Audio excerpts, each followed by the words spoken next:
Hello, my loves. This is your lovely host, the Miss Njeri Kangete, and welcome back to our lovely community, the Black, Grey, White podcast, where we share love and do life together. Goodness. Nianzia wapi, nienda wapi? Kwanza, before I introduce this episode, I hope you've listened to the previous episode. And if you've not, I would really urge you to just go and listen to it. Kwanza malizana na hii, and then ukimaliza go to our previous episode where I spoke about over-sexualization and objectification, because I'd want to hear people's opinions on it. I want to have conversations with different people pertaining that matter. But on today's topic, goodness, najua umeona hiyo titulo nashindwa ini story gani ni kwa about kupeani, hata naanzia kutoka wapi.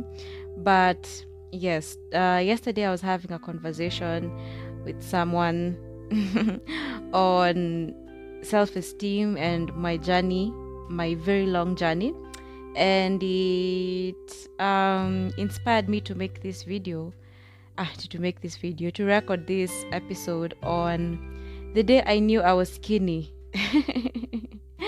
So I hope you enjoy this episode. It's going to be a fun one. Nani kama nyinyi hamtaki serious conversations, but anyway, I said I'm going to be switching. Nitakuwa nana nikiswitch, maybe 2 episodes I talk about serious matters, and then maybe 2 episodes I give out stories, maybe serious ones or funny ones. I don't know, I'll know as I go. But for this one, this is just a fun engagement. So I hope you enjoy this episode, and let me get right into it. Yeah.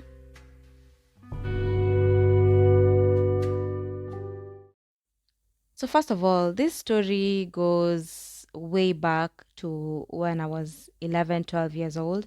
But again, it starts way before that. I mean, it starts, when would I say it started? It started when as long as I can remember. Let me put it that way. Yeah.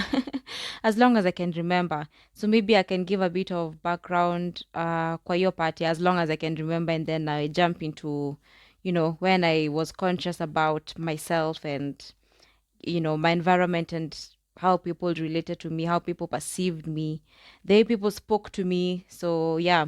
So when I was a kid growing up, all through my life, I would say, I don't think there's any particular point in my childhood where I remember feeling confident or feeling, beautiful. Maybe ile tu ya kujiambia, you understand? Maybe ile ya kujiambia. But I don't remember a time in my life, in my childhood, when I did. So I don't want to go out of context. I just want to keep it, in the context in this story. So I'm just going to mention what is relevant to this story. So growing up, first of all, let me just give an example. Growing up, my dad had the funniest nicknames. Okay, they're not so funny if you think about them deeply, and the kind of, effect that, they had on me as a child, and even as a child growing up and as a teenager too. But my dad had the weirdest and the funniest nicknames alikuwa amenipatia. So the first name my dad used to call me was number 11. That was basically my name. Hata sijui kama nakumbuka babangu akiniita kitu ingine nikiwa mtoto. I'm not even sure, like, unless I don't know. Honestly, I can't even remember. And maybe we can attribute it to, the impact that some things you make kwamse. You understand? Maybe it could be that it's the impact that it made on me that makes me feel or think that is all he called me. That was all he referred to me as. You understand? So yes, of course, it can be, not even it can be, I'm sure he referred to me by other names, but names that he used to call me pertaining my body size and just the way I looked, those are the ones that really hizo ndo zilistick na mimi. So my dad always used to call me number 11, as in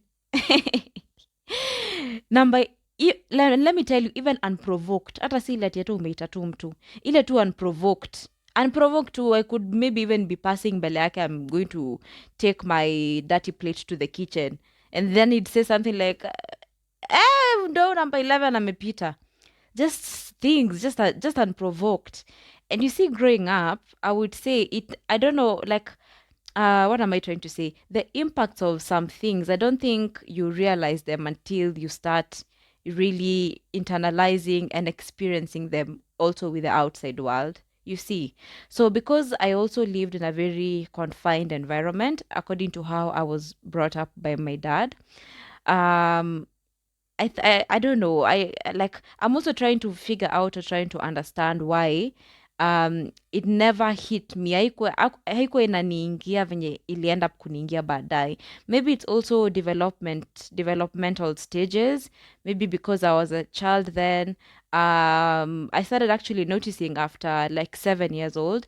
So like from 7 to 11, like that's when you actually notice. Like before then, the way you are the way you are interpreting the message is just a joke. If atakama, like it's not even it's just a joke. It's just, I mean, it's just it basically it's nothing. Basically, yeah, it's basically nothing.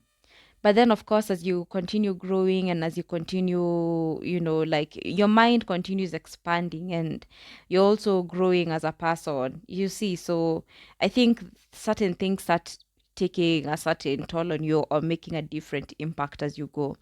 So as a child, I always used to, I don't remember feeling as bad as I did later. And not even by later, I mean, I'm not even manishering that he still calls me that or he continued calling me that.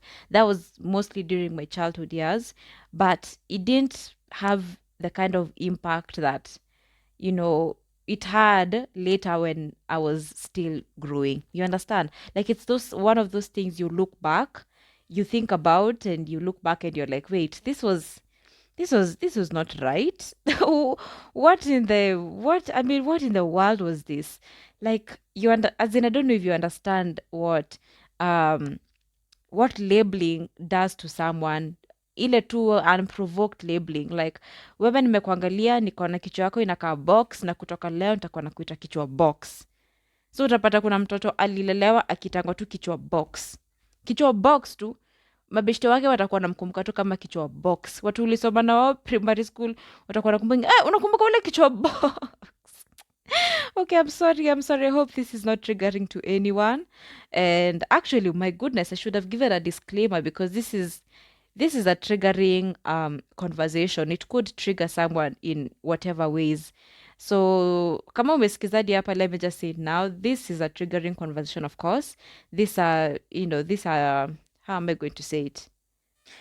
Matters, body and physique and all those things, they're very sensitive to people, to our just yeah to yeah generally to people in our society. So yeah, this is a triggering conversation. Yeah. Anyway, like I've said, my dad used to call me number 11. Another very famous um word, phrase that he used to call me, ni miguza kuku. I'm not sure if it's particularly because of my legs or it's just my whole body. But I think if I was to remember it correctly, I think it's just my whole body. Like you see how kuku iko na mwili and then the legs are so skinny. They're basically ni kama kakijiti. So he used to call me miguza kuku. Like my dad growing up used to call me number 11 and miguza kuku. That is the one thing that is not even the not okay not that that's the one thing that is something that is ingrained in my memory fully. Like I can't get it out of my head. I can't even remember something different that he used to call me. So that's just background. Like I'm trying also to give a bit of background about how I grew up and how people saw me and how people spoke to me about my body. Um Also during those years as I was growing up, um nikiendanga every time tulikuwa tunaenda ushago, I was almost always the odd one out kid. And And actually this is something that I started realizing after like the age of 11. You see, like ni zile vitu you realize, wait, hii kitu naambiwa si kila mtu anaambiwa, even though you can clearly see that there are some of your cousins who mko the same size ama mjachana kwa umbali, you understand, but maybe it's because all throughout your life, yani your body hasn't changed much.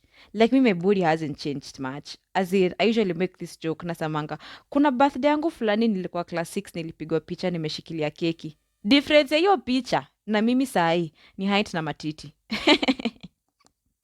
Hakuna difference ya hiyo picha, as in hakuna, maybe kilo kama 3. So I've basically been like this size. If you're listening to me and you don't know what I look like, you should go follow me on my Instagram. It's at njeri_kangede. So you should go follow. You should go check me out on it so that you understand. You have a bit of context. So anyway, growing up as a kid, pia tukiendanga ushago, the way uncles, just the way family members are just this. And but then there's nothing that kills people's dreams. There's hakuna mtu anauanga dreams za watu, confidence, self-esteem, like the people who are closest to you, like family members. I felt the way I felt growing up, and I knew I was the way I was according to the way people spoke to me. And the people who spoke it to me were people who were close to me. Because even growing up as a kid, hiyo si kitu nilikuwa nasikia na watu. Like we would go to school. Like there are other features that stood out, and those are the things that people used to used to point out. Like I had long hair when I was a kid, and that is one thing that used to, hiyo ndio kitu moja watu walikuwa najua. My brown eyes, big teeth, I had a gap, like kwanza when you are small, sahii mtu hizo anakaa niko na meno kubwa, meno zangu zinakaanga mahindi. So like sahii hata huwezi ona, but when as a kid it's actually something that I was really bullied for. But anyway, that's the story for another day. So when you're kids, people don't ndasemaje, you also don't feel that much difference from other kids because your size huko, watu wengi wako your size. You can relate to a lot of people, actually, you understand. And of course, when I'm saying this in from my own experience as a small person. I know there are other people who have different experiences, so according to yours, I'm sure you can relate to this in one way or another, because of course size yenye huko si we pekee huko dunia mzima, you understand. So maybe you can, utaona tu, yani kuna a few kids that you can relate with or whatever, like, yeah. So anyway, growing up as a kid, that was basically how I grew up. My family members, every single time tulikuwa tunaenda ushago, unasikia anti yako amekuja amekuita, unaitwa, hata si ati ulikuwa unapita ama hii ilikuwa conversation, unaitwa hadi kando, unaambia wewe, kwani ukulangi wewe? Mandugu zako wakikula, kwani we ukulangi? Sister yako ni mdogo kukuliko, mbona anakaa ni kama anakupita? Kwanza, it's never easy when you're born as the first, person in your family. You're the firstborn in your family, and you have other siblings, of course, and God forbid you don't look like you're older. God forbid they have a bigger body than you. God forbid your size is smaller than them. Oh, God forbid. God forbid. I don't know what's the word I'm looking for. It's a very, I don't know what word I'm looking for, but it's a very bad behavior. It's a very bad thing that I would say from my own experience. It's very embedded in our culture as Africans. It's very, like, I don't know, I don't even know how to explain it, by the way, but there's always that expectation that, yeah, from the way people speak about it, it's as if it comes from an expectation of, wewe ni firstborn, mbona mandugu zako ni wakubwa kukuliko? Mbona na ikwangi shida, hata ikwangi haitutaisikia mbona wewe ni mrefu kuliko. It's like body size is the one thing that people just can't accept, you understand. But if your sibling is taller than you and they are younger than you, nobody's going to come and tell you, oh, we mbona huyu ni mrefu kuliko. Watasema tu, huyu alizaliwa na height, you see. But when it comes to body size, that is where we as Africans draw the line. Anyway, during these years between like 7 years old and 11 years old, that's what, 5 years, is it 5 or 4? Or 4. during that period, I just remember significantly going to Shago and, people pulling me kando, telling me, hey, we mbona ukulangi, mbona hivi na hivi, hawoni makazins wako, huyu hata ni mzee kukuliko huyu kazini yako, kwa nini nini. And I think looking back, I would say the reason why it didn't really hit kwa kichwa yangu the way it ended up hitting, quote unquote, later on in life was, I think it's because I don't know, I think maybe it's just the mindset of a child at that time. Like, mi hata nilikuwa naona kama it's like you're telling me something that is not my fault. You understand? Like, I used to feel like my parents are responsible for everything. You understand? Like, if somebody told me, we mbona ukulangi, in my head I'd think, kwani mamangu anipatie chakula enough? Kwani mamangu anapatia, sister yangu chakula mingi kuniliko? Like, there was always someone to share that blame, or in that thought frame. I was not alone in that thought frame. You understand?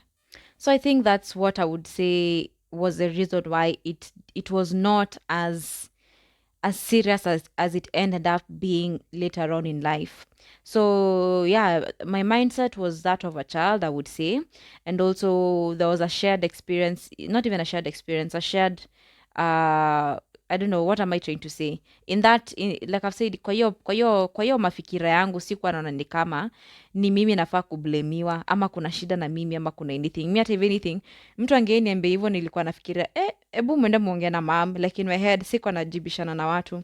But ilikuwa, wewe ndo uliza mamangu, wewe ndo uliza babangu. Maybe mwambie anipeleke hospitali, maybe niko na shida. Like that was what was in my mind. Now. Oh. This is now where the story begins. This is where the story begins. Also, just a bit of background story. I've said that I basically lived in a confined environment of some sorts. It was almost I didn't grow up like with friends. Unaona venye watu hii kwa ploti wanakuanga na mabeshte, mmegro pamoja, mnachezanga pamoja. Yeah, we used to interact nini, but with the way I was brought up by my parents, particularly my dad, it was as if it was almost illegal to have friends. So I grew up very confined in a very, like, my interactions were not as many and as diverse and as intense as other kids, apostrophe after the S, interactions. So I think because of that, this is now, when I think back now that I'm, talking about it, thinking back, looking back, I would say significant change started, like I started registering significant change from this point because of also other factors in my life changing, like my social environment. So when I was 11, was it 11, 12? 11, 12, I'd say. Yeah, 11 actually. I joined boarding school. Wacha kwanza nicheke kidogo. Oh my goodness. Where? So I joined boarding school when I was 11, 12 years old, thereabout. And with the experience, yeah, nikiwa boarding school, you see, now that's what I'm saying. This is actually when I started realizing that the way people thought of me and the way people spoke to me about my body and how I look, nini, it was mostly people from my family. You understand?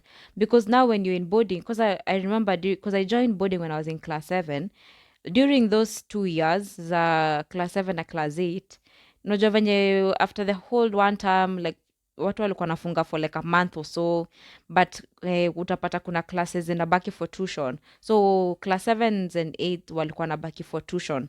So because of that, I don't even remember being at home much. Like, I think after first term, we went back home for like 10 days, then second term, like 10 days, and now the December holiday. Class 8 was even worse. I think we went home for like 7 days. And then now after class 8. So there wasn't that much of that interaction with now people around you, like watu umezoea, watu wa nyumbani, or people you've grown up with, or your family, or your extended family. So I'd say one of the things that significantly changed in my life during that time was that social aspect, you see. And now because of that, hapo ndio mambo inaanzia. We So I remember quite vividly how I saw myself and how I thought about myself nikiwa class 7, class 8. I remember knowing that I'm skinny. I just remember knowing that I'm just I'm so small to a point where I think in my mind I thought I f- I not even I thought it's I was made to feel that there's a problem with me. So even my mindset where the place that I operate on, it's from that point ni kama kuna shida na mimi.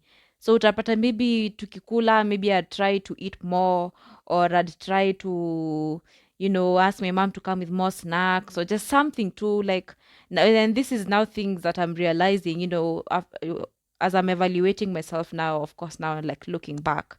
So during class 7 and class 8 years, um, I wouldn't say, I wouldn't say like, what am I trying to say? I want you to see the point of separation, yeah, before and after. Because before, the way I felt about myself, or not even the way I felt, what I knew, yeah, what I knew about myself was from what I was told by other people. You see, ni kenye nilikuwa nimeambiwa na watu wengine. So during this stage, I think what started changing also is I started now looking for those feelings within myself. I started looking for me. I started defining myself. I started trying to figure out, you see, like yeah, nimeishi kwamba mimi ni mkonde. Sasa niko peke yangu, nimekaa chini, sasa najiuliza by the way mimi ni mkonde. Naangalia watu wengine kando yangu na hebu acha niangalie nani amekonda kama mimi. Hebu acha huyu inaweza kuwa ni juu ya hivi na hivi. Kati difference ya mimi na huyu ni gani? You understand?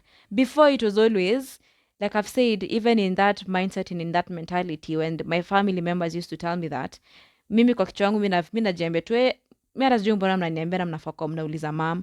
Kama mnafikira sikuli, si mwende mwambie mama yangu anipatie chakula. You see, that was what was going on in my mind. But now there's a shift that happened, so I feel like it's a like there's a problem with me and it's not affected by anyone else. You understand? It's like I realized, okay, si ati chakula sipewi, si ati my siblings wanakula more than me, si ati watu wengine kwao maybe wanakula kuniliko. You understand? I started now thinking, okay, there could be a problem with me. So hiyo outside noise imetoka, not aseti imetoka, haikuji, it's in my mind and I'm using it to help me find myself. So anyway, let me just continue with the story. So class 7, class 8, I remember just feeling okay. Because also, even during that period, like I've said, during your early, not even your early, like during your the one's childhood years, watu wengi watatoshana. As in, kama kuna wale watu wakonde mnakuanga, mnajulikana nyinyi ndio wakonde.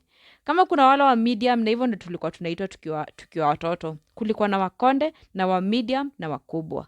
It's just some funny shit. Like, oh my goodness. As in, wow. It's a whole job being an African, by the way. Being raised in an African community and society. That's a whole job. You have a whole, where CV yako ni tofauti tu, my goodness. It's crazy. Anyway, there were people that I could relate to, like nilikuwa naona maybe hata si eti kuna shida hivyo, na kama kuna shida na mimi basi watu wengine wako na hiyo shida. You understand? But also something so significant that I remember during that period of nikiwa boarding school was that issue nilienda, the previous schools that I was at, watu, as in, I don't know how to put it, there was just a lot of girls had not developed like physically. Most of us, like ukiwa class 6, wale watu wenye walikuwa washatoa boobs wakiwa class 6 walikuwa mpaka wanajulikana na shule. You understand? As in, and please, like I said, this might be a triggering episode, so yes, let me just reiterate that. But anyway, yeah, a lot of young girls had not developed their bodies when we were a bit younger, and I don't know, for some weird reason, the boarding school that I went to, it was like the complete opposite. That a lot of girls there had now body zao zilikuwa zimeanza kudevelop. You understand? And then also now this is the first time like I'm showering with people, you're sharing with people, you're seeing other people's bodies evil. Like I remember in my previous school before I went to boarding, the only time we used to like change pamoja, because this was a day school of course. The only time we used to be in such an environment yenye some na change mkotuma dem nini was on Fridays when we used to go for swimming, and people used to take turns na mlikuwa kama mtaingia hiyo room kuchange, mtaingia room kuchange, mta change maybe mkiwa like as friends, like two friends, three friends. And I think even we used to go like before tupande basi tuende swimming, we used to go to the washrooms, we wear our swimming costumes inside, and then we wear our sport gear juu, so that when we go now to the swimming pool, unatoa hata mkienda changing rooms hamtoi kila kitu, unaona, hamtoi kila kitu, so mnatoa tu hizo like uniform, the sports gear, and then ndani kila mtu akona sasa ma swimming costume zake. So also there was that now new experience of like seeing people's bodies, different people, and una realize haya actually watu, mwili za watu zinakaa different, you see, like you start now seeing that difference. And of course these are not conversations that people had with me prior, you know. So this whole thing of feeling like there's a problem with me ikaanza kuingia sasa kwa kichwa yangu pole pole, just pole pole pole pole. Good thing with the school that I went to, I don't remember, there was not even, I don't remember, there wasn't like bullying in terms of how people looked, there wasn't ever. Even the girls who had a bit more developed bodies, like walikuwa wameanza kutoa, you know, boobs, there are girls who had hips, like those kind of features.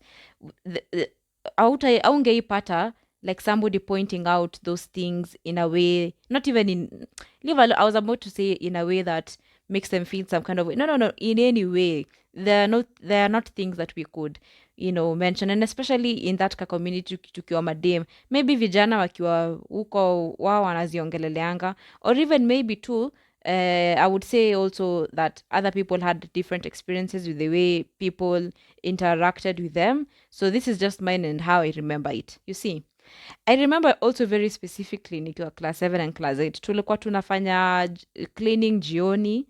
Hata si cleaning jioni, I think on Saturdays and Sundays or one of the above. We used to do cleaning, like cleaning za dorm, cleaning za classes, nini. And then during that time, ungeva home clothes, yeah, what we used to call home clothes, yeah. So ungeva home clothes, and then kuna preps, kuna nini, like those kind of things. And I remember during like that kind of period of preps, I didn't feel uncomfortable wearing like to pants nilikuwa nato. You see, like this to, it's like pajama pants. I don't even know how to describe them, but we imagine tu vitu tu watoto tu wanavaanga. We used to wear those. Ama umefunga leso, ukifanya vitu unaifunga tight. Kwanza nilikuwa napenda kufunga yangu tight. Sijui kama nilikuwa nafikiria maybe hips zangu ziko about kutoka. Nilikuwa navaa kaleso kangu tight, sasa nimevaa two wedges nimeenda nazo preps. Oh dear Lord, dear Lord. It's just, you know, I'm laughing also because I have the image in my mind. So it's absolutely hilarious.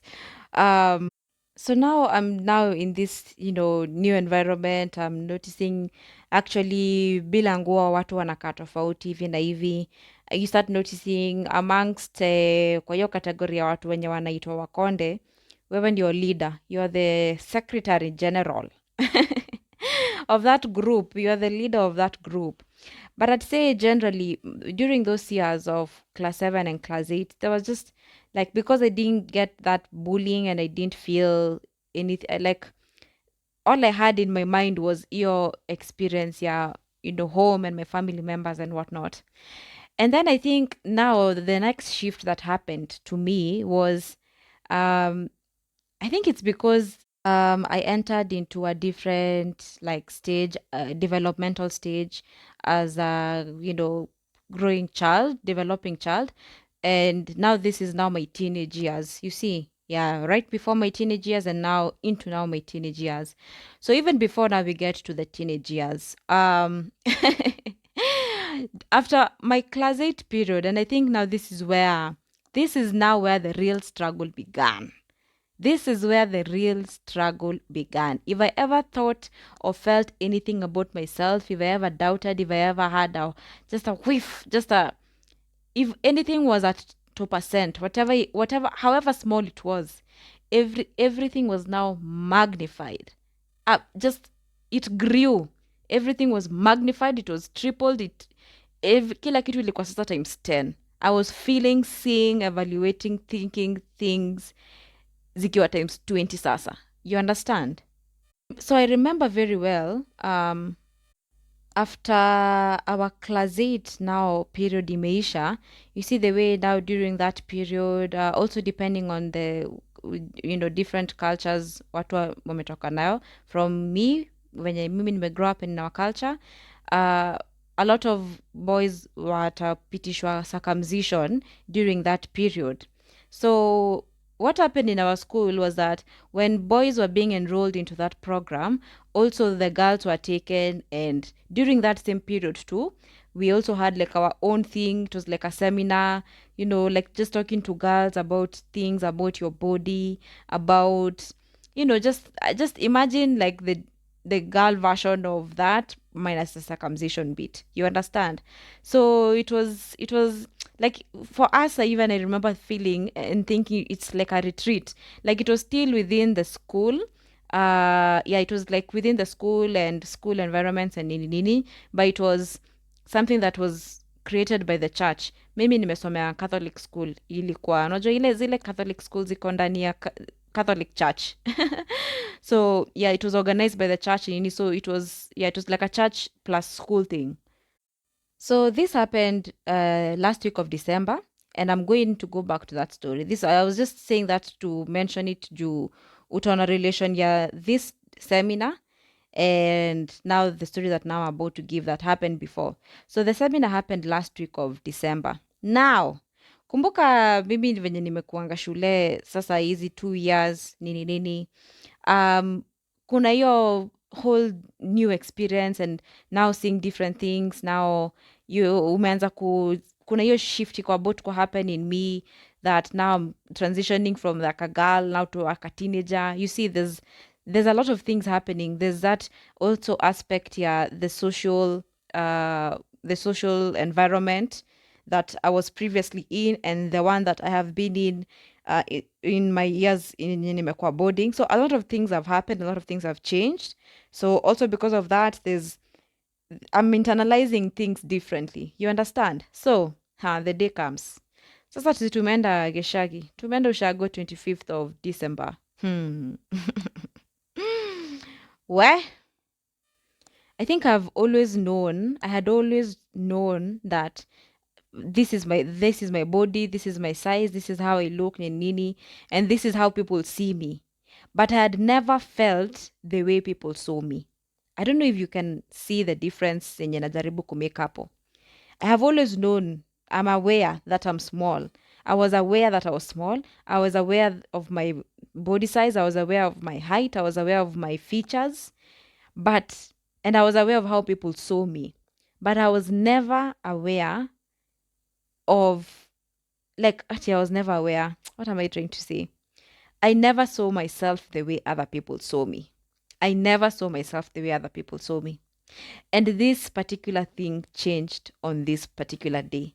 Like looking back, I would say this was like a transition point. And it's not like even like something major happened. Like, and that's why I've given all that background story and context just to see, for you to understand a little bit about where it all, came from. Like, yeah, what happened before then. So on this specific day, remember, we were going to Shago, and I'm a young girl. I want to be a girl. I've not grown up as a tomboy. So I was a girlish girl. I wanted to apply lipstick when I was a kid. I wanted to comb my hair. I always loved my hair when I was a child. I wanted to wear floral things, colors. Oh, ati nimeona top ya color green, nataka hiyo top ya color green. Kwanza zile luminous, bright red, bright orange. Like you can see those two things zenye. Like you can see aka uni mtoto mwenye hataki si ati nitasemaje, I was not trying to fit myself in a silent box. You understand? I was trying to explore myself. I was trying to explore things to find what I like, trying out different hairstyles, nini. So on this specific day, I remember Sikumbuki hiyo nguo tulinunua wapi na mom, but I think mom just bought me that ka dress or something. I don't know. During those days I remember, sijui kama alikuwa ananunua nguo Eastleigh ama alikuwa ananunua wapi.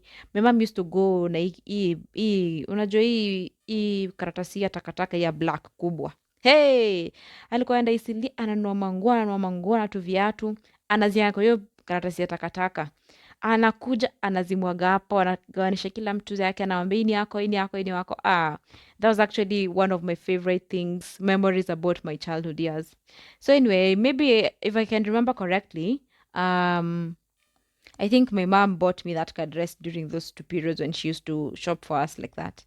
So anyway, I had one of this dress. Ilikuwa na dress, ilikuwa dress, ilikuwa na belt ya green, luminous.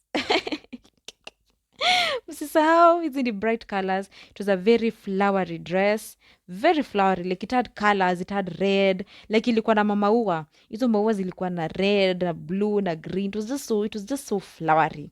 And the belt was green, and it had a jacket, a bulero. Woo, kara sijaifikiria ningeisema hiyo word na mdomo yangu. Bolero. Hey, boleros had us on a chokehold when we were in high school. Hey, please, if you can relate to this, you know what I'm talking about. You know what I'm talking about. Wait, there was a period watu wamevaa hizo mavitu tu bolero. Ayayaya, tumezivaa mpaka tukachoka.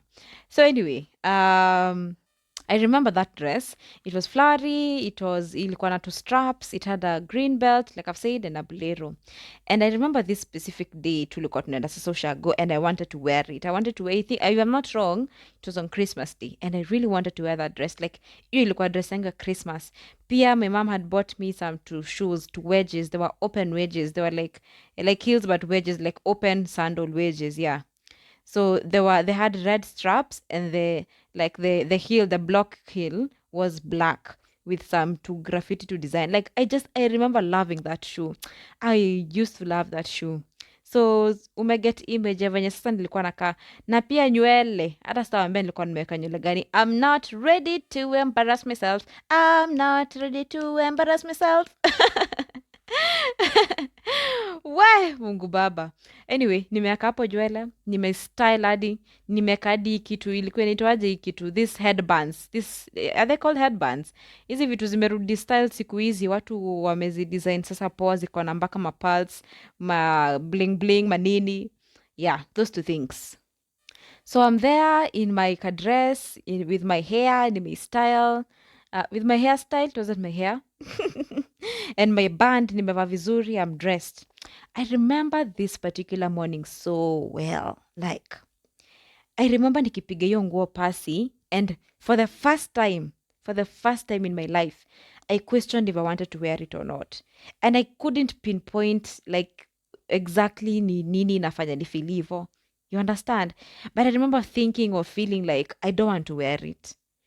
I remember thinking I'm not going to look good in it. I remember thinking nikitembea wind ikiblow nitakaaje nayo.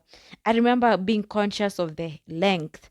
I remember now being conscious of the colors, being conscious of the shoe, like being conscious of my body size and the height and my height. And also being conscious of the fact that I'm about to wear kiatu itaniinua sasa kidogo nikae sasa mrefu zaidi. Oh my goodness. I remember now noticing that because I'm so small, I'm so slim, I'm so skinny, if I wear shoes that zinaniinua, I'm going to look skinnier. You understand? I remember feeling those things that morning.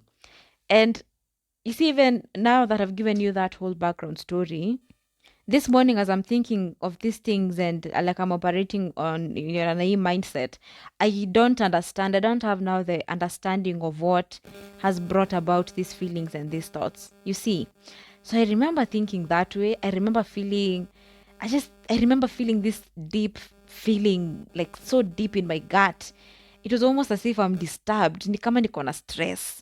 Na hakuna kitu, at that time I'm thinking, hakuna kitu inani stress. Why am I so bothered? Why am I so worried? But still, the overpowering emotion and thought was that this was a beautiful dress. I'm glad that my mom bought it. I can't wait to wear these new shoes. Like I had not worn those shoes nilikuwa nimebaiwa like 3 months prior. Nilikuwa nimesema hizi nazivaa hii siku. You see? So I couldn't wait to wear those shoes. So those were the dominant thoughts and feelings. So of course, because of that, I ended up wearing it, and I ended up going to Ushago now. Hmm. I remember that day so well. I, ca- I don't even know. Anyway, I remember after wearing the dress, I remember realizing haina material mingi ndani. You see?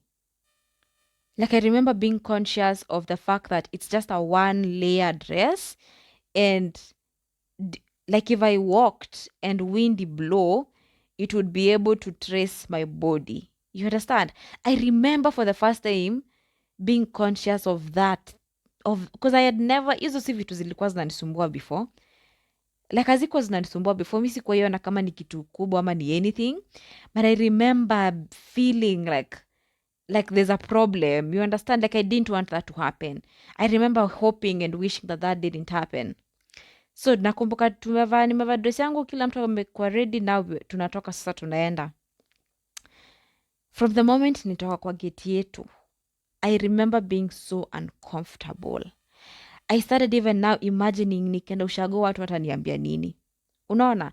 And also hata inakwambia hivi inakwambia nimevaa dress. I never like used to wear a lot of dresses like when I was younger. Kwanza my dad never used to allow us to wear dresses without stockings and tights. Hata si stockings, tights, hata kwa nyumba. Na sisi hata ni dress fupi, dress iko kwa magoti ama iko chini ya magoti. Ai, babangu atakuza, mbona hujavaa longi ndani? Ebu vaa longi ndani. You see? So hata nikisema hata navaa dress, this is a new thing I'm trying. You see? This is like I'm trying now, like najaribu kusema nini, like okay, now looking back ndo na realize nilikuwa tu kadem, najaribu kukua tu kadem, najaribu kuunderstand kukua dem inamaanisha nini, napakapaka tu cutex kwa vidole, nataka nichane nywele, nataka niwekwe hairstyle gani, nataka sijui ni style aje, nataka nivae dress ziko na maua, nataka nivae wedges, like all those kinds of things. Juizi times zingine nikiushago like from class 6, even my pictures nikiangalia nyuma, my mom alikuwa anatubaya sana trousers, like jeans, like we used to wear tops and jeans and to sport shoes those two things watu walikuwa navalishwa. I don't remember particularly wearing dresses, na ningeva dress zilikuwa zile marinda, unajua zile marinda ni kama za harusi. Unajua venye watoto wakisimamia harusi, marinda zao zinakuanga mrefu, zimefika huko kwa ankles. Na si hawa siku hizi, hawa watoto wa siku hizi wanavalishwa smart tu, wanakaa tu princess. Sisi princess ilikuwa princess dress imefika chini, huko chini kabisa, imekuvaa, na hata ungevaa heels ulikuwa na kong yako ni 0.5 inch. So in short, tumevaa flat shoe imeinuka kidogo, so hakukuwa na all that exploration. Also it wasn't even like allowed at all. So yeah, so I'm just saying all these things just to kupatia tu hii context, yani just kupatia tu context, kupatia story nyama kidogo, ndo uende ukielewa pia everything that was going on around me, and in my mind and in my environment and everything, yani. So anyway, my gosh, I'm such, by the way, I usually say that I'm a good storyteller, but hey, Mungu wangu, see, I can take time, see, I can take corners. Jesus, please bear with me. Please bear with me. So I remember now tumeenda ushago nini. I don't even particularly remember if people spoke to me that day. Like I can't even, not even spoke to me. Like sikumbuki watu wakiniingililia venye walikuwa wameishi kuniingililia. I'm sure they did, but it didn't. For the first time in my life, the memory, the core thing, not even memory, the core thought and the core feeling in my body and in my system, I was now starting to realize it's like the words that I had always been told growing up, I can now relate to them. You understand? I started relating to those words. I started seeing myself the way other people saw me. Hizo vitu nilikuwa naambiwa na watu, naanza kujiona hivyo sasa. Hiyo ndo kioo nilikuwa natumia. That was basically the mirror. You understand?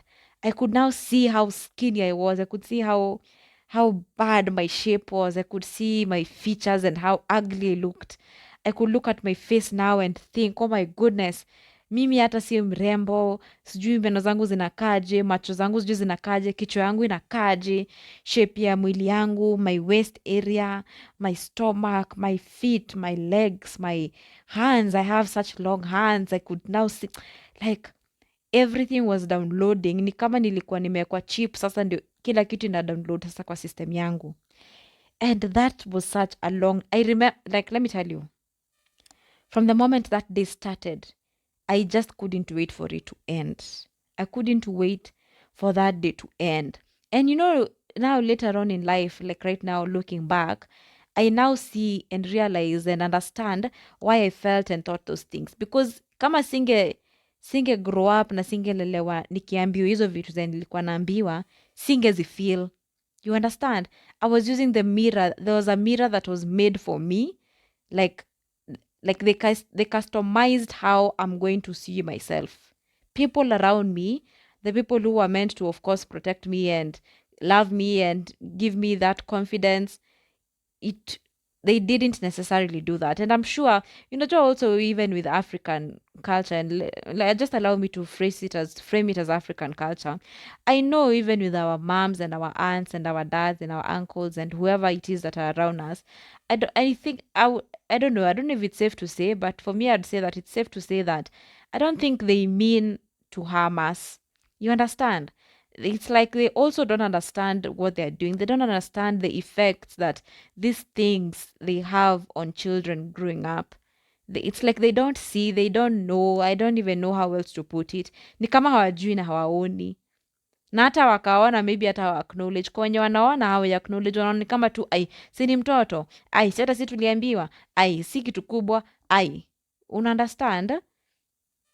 But now, of course, what happens to the people who are affected by these things, they like it forms your identity. The words you're told, hizo vitu tunaambiango grow up, they really like they are the core of your identity. Unless you also had people around you who protected you and who told you other things, better things, what you were supposed actually to be told, ndio isikupitisha jani ya huko nafaa kupita. Hata sijui nasema sahi. Anyway, let me just continue. So on this particular day nakwambia tulienda ushago, I'm sure niliingililiwa, I'm sure niliambiwa, but I think in my mind I already had those words in me. Nishaambiwa for years and years and years. So now for the first time I'm seeing them, I'm using them to see myself. I can now see myself the way other people saw me. And I remember hating myself. I remember hating the way I looked. I remember crying. I remember just feeling, oh my goodness, like I remember regretting wearing that dress. I remember, that dress, I wore it once and I never wore it again. That time. Like that was the first and the last time I wore it. And I remember hating that experience. I remember wishing my mom didn't buy me this dress. I remember wishing ningeenda tu na longi. Ningevaa tu top tu na longi. Kuna beshte yangu anachukianga hiyo jina, anasikianga tu longi, anasema oi guy.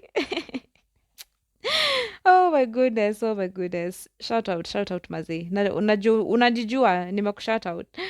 Anyway, I remember just feeling so bad, feeling so ugly, feeling so worthless, feeling like, my goodness. I remember I remember feeling like I have a problem. You understand? So anyway, that was the first day I think I can fully register. Like I can register feeling skinny. Like remember I've said like I always knew my body size. I was always like najua natoshana hivi. Unaelewa? I was always okay, I would say I was a sharp kid even like growing up.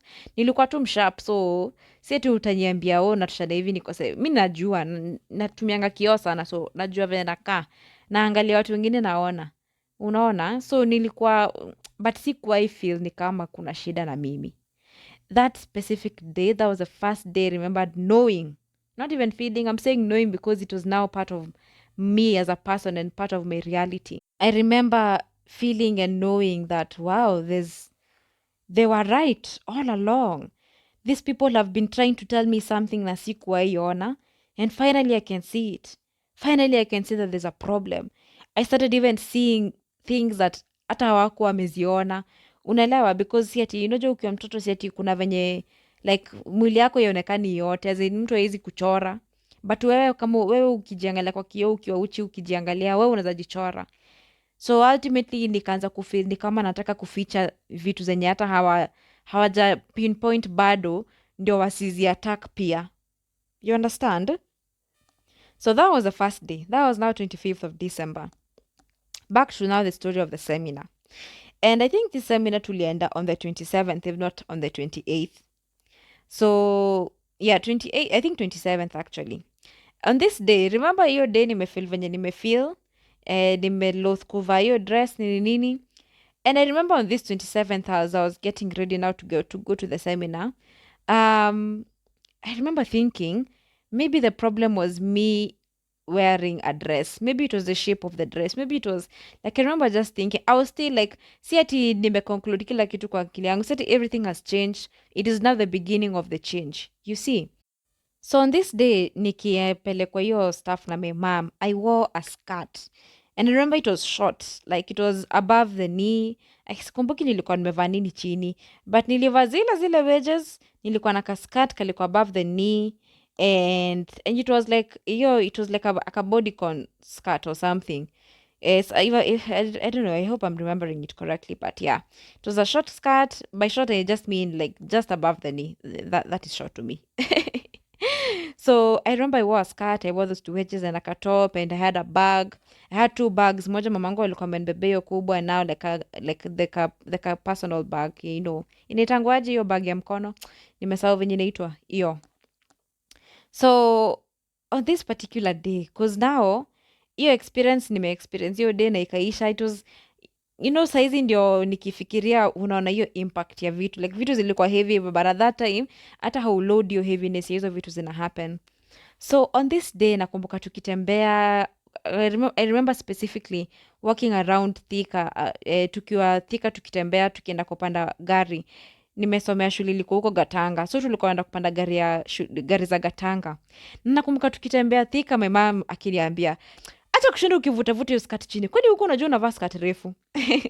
Huko unajua unavaa skati huko skati refu, huko unajua unavaa skati fupi, usishinde ukivutavuta chini.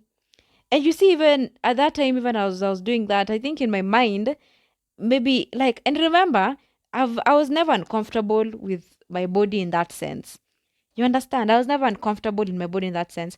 And even during this period, as these things are happening, I'm not also really understanding fully what is happening in me, like with my body, not with my body, with the way I see my body, with the way I feel about myself, with the way, like all those things, I'm not even fully understanding everything that is happening na mi biani. So at this time, nakumbuka hiyo day, my mind ilikuwa inafikiria, ati iskati napanda na staki watu wanione, unaelewa? Oh, staki watu waone miguu zangu, staki kukaa indecent, staki kukaa nini. But really looking back nikifikiria, naona actually shida hata haikuwa hiyo.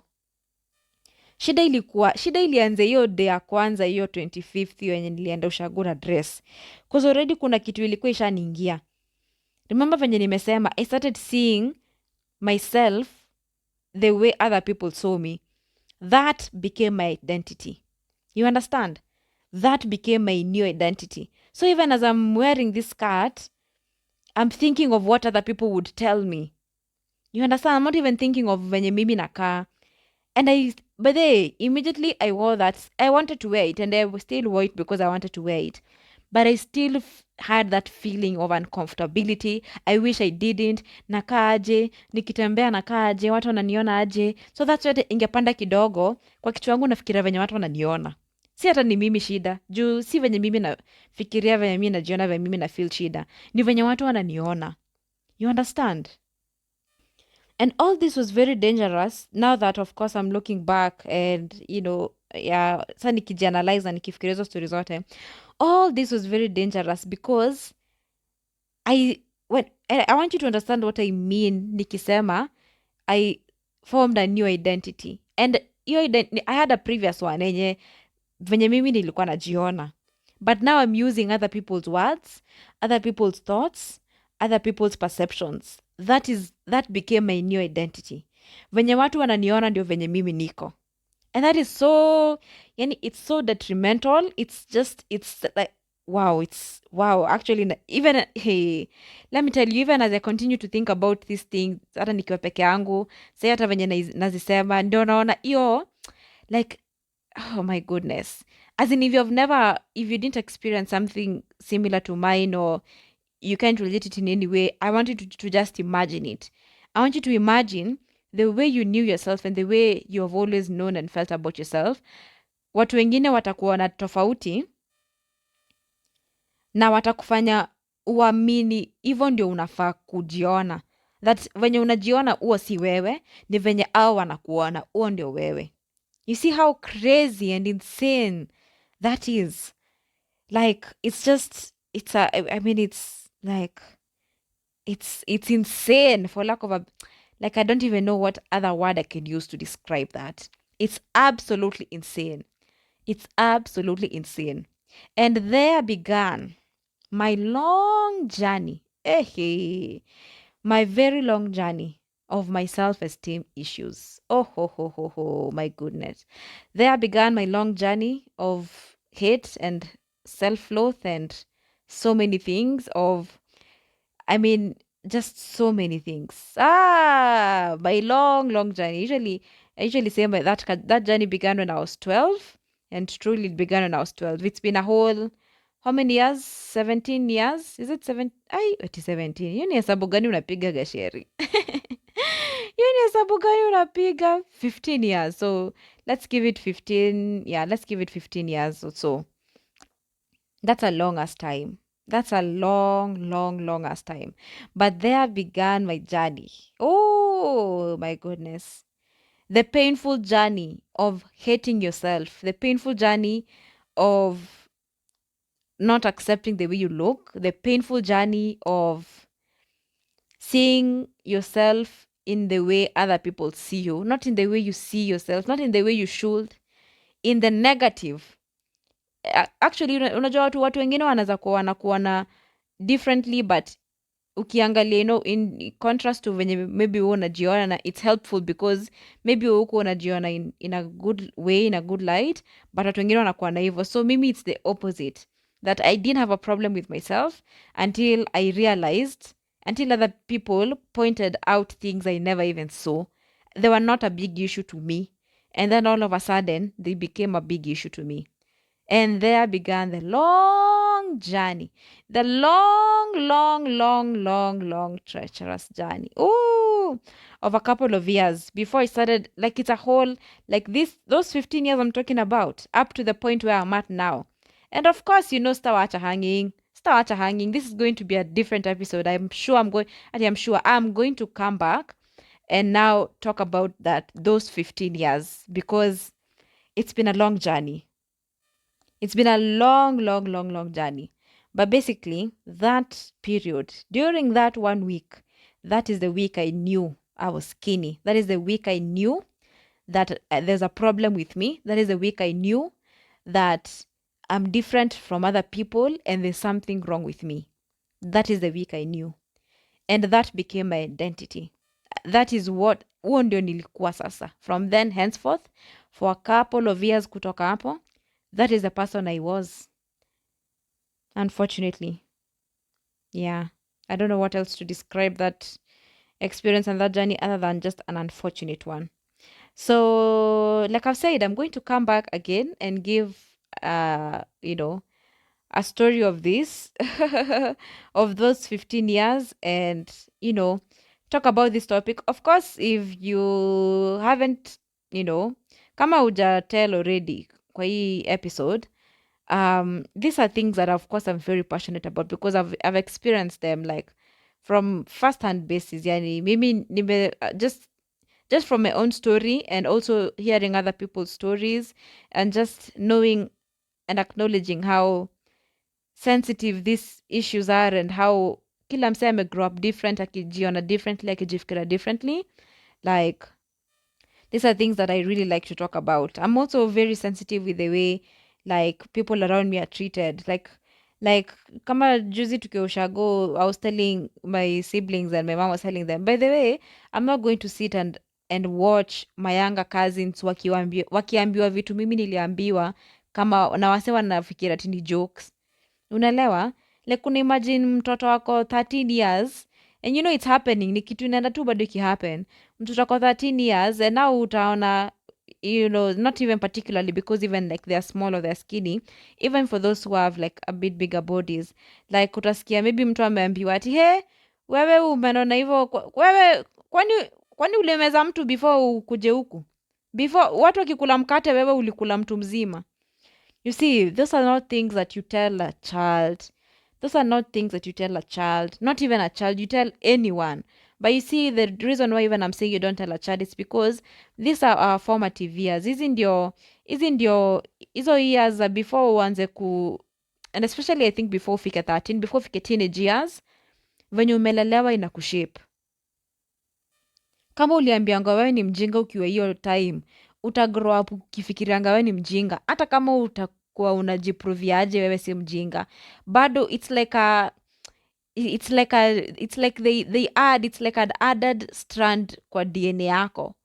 You understand it, I don't even know how to explain it. You add something on top of who you really are that destroys everything. Like Eastern moja inakuja it's so it's not vicious. It's so, what's the word I'm looking for? It's a poisonous strand and it poisons everything yenye iko hapo. It's something, my goodness. So because I've experienced what I've experienced and I know that these things are not just jokes, you just don't say them as jokes. There's nothing like jokes. I cannot even accept, I cannot even condone such behavior. It can happen, yeah. You know, my cousins who are younger than me, even like just people around me, or even people, not leave alone even younger, whatever age, because I know the effect that it has on someone. Ah.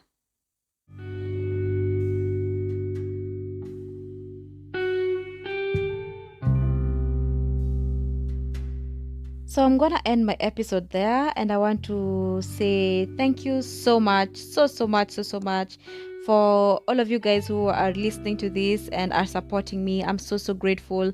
I hope you have enjoyed this episode, and of course, like I've promised, I'm going to come back with now the other part of the story, because that was just hiyo tu tuite backbone ama tuite nini, sijui niite nini, like hiyo ilikuwa tu kitunguu na nyanya.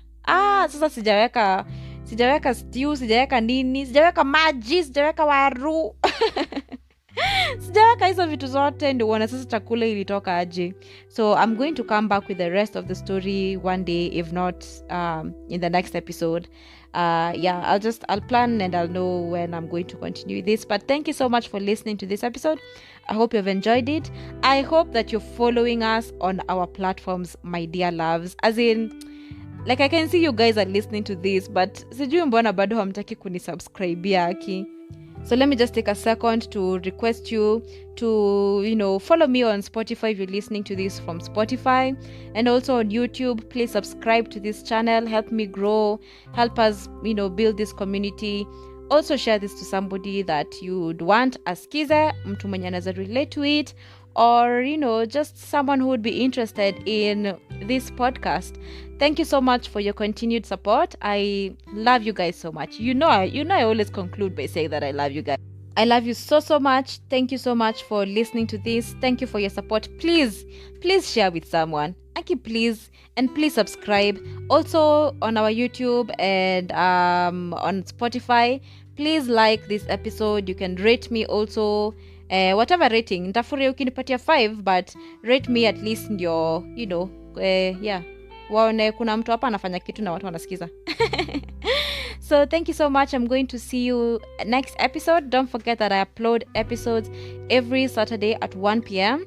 and I'll see you next week. Also, my gosh, why am I saying goodbye without asking you to follow us on Instagram? We are on Instagram at blackgraywhite.ke, and also my personal account, in case you didn't note it hapo nyuma venye nili-mention. I'm on Instagram and on TikTok as Jerry_Kangethe. So actually, both the podcast and my personal accounts, I'm both on Instagram and TikTok as Njeri_Kang'ethe and blackrewhitepodcast.ke. Until next time, bye guys. I love you so much. Let me send you a few kisses today. Yeah. Bye.